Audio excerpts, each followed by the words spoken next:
Good morning, friend. Myself, MD Noor Islam from Vestige Marketing Private Limited.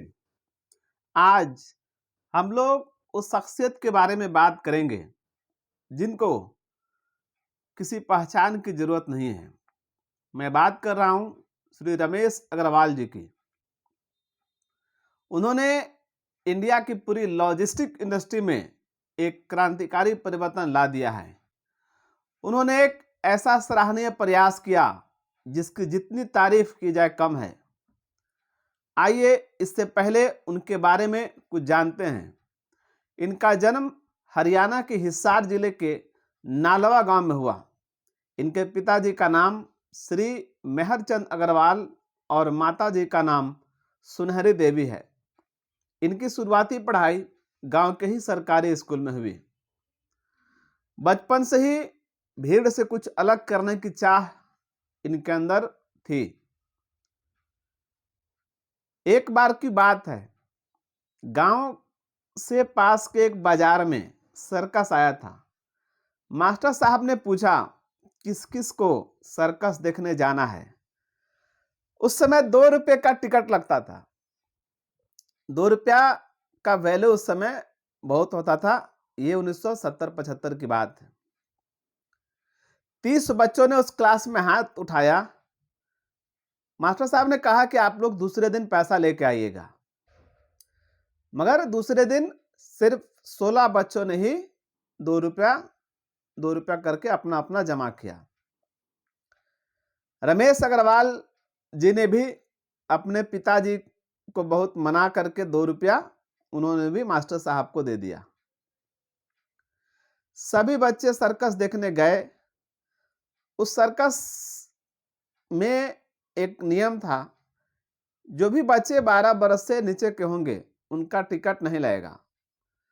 Ticket price उस समय था 65 पैसा। रमेश अग्रवाल साहब उस समय देखने में 12 बरस के नहीं लगते थे। 12 बरस से थोड़ा उनके कद काठी बदन का जो फैलाव था वो 12 बरस से कम लगता था। मास्टर साहब ने रमेश जी को कहा, तुम तो देखने में 12 बरस से कम के लगते हो। टिकट खिड़की पे जब जाना तो बोल देना कि मैं 12 बरस का नहीं हूं।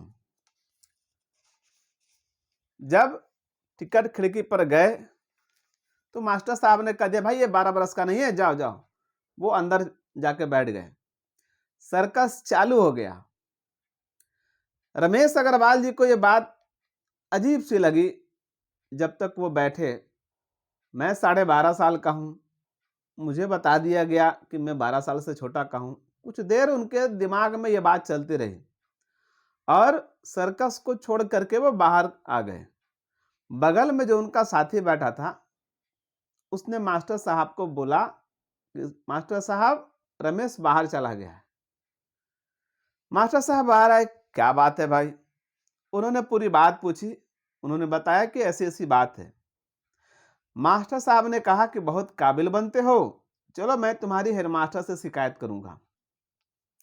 दूसरे दिन जब स्कूल में सारे लोग आए, हेडमास्टर साहब के सामने यह बात आई। उन्होंने पूरी बात को समझा।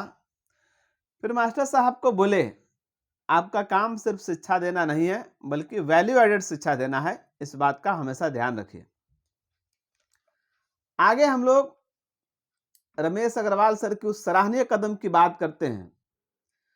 ट्रांसपोर्ट इंडस्ट्री में होने के कारण बहुत सी खूबियां और बहुत सी कमी जो थी उनको पता चला। जब उन्हें पता चला कि लाखों मौतें ड्राइवर के सही से ना सोने के कारण, जितना समय सोना चाहिए उससे कम समय सोने के कारण बहुत सारे एक्सीडेंट होते हैं जिससे लाखों लोगों की जान चली जाती है।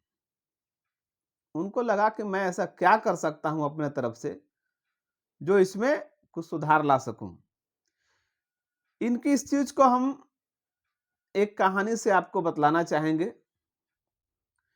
क्योंकि ये बहुत बड़ा नंबर था और उतना बड़ा संसाधन उनके पास नहीं था। आइए एक छोटी सी कहानी से हम लोग इस बात को समझते हैं।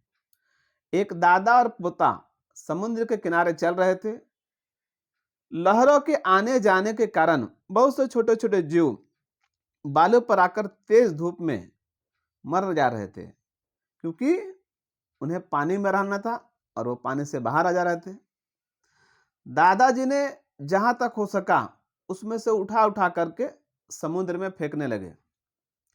उनके साथ उनका पोता भी था।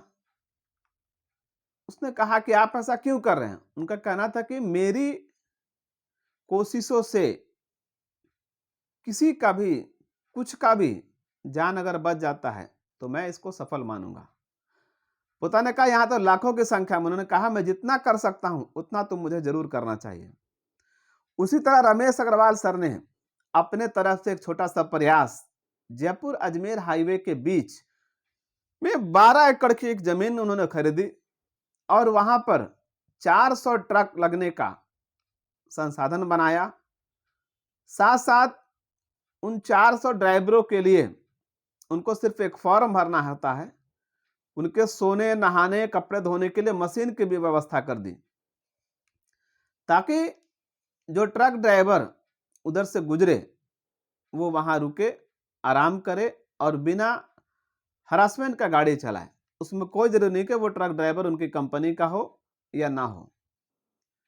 उस छोटे से प्रयास से 400 ड्राइवर की नींद पूरी होने के कारण उन लोगों से तो नींद पूरी होने का समस्या समाप्त हुआ, जो एक्सीडेंट की संभावना बनी रहती थी वो भी खत्म हुई। इसी तरह हम लोग को भी हमेशा यह सोचना चाहिए कि अपने स्तर से जहां तक हो सके इस समाज की पूरी मदद करें। आपने हमारी बातों को इतने ध्यान से सुना, इसके लिए आपका बहुत बहुत शुक्रिया।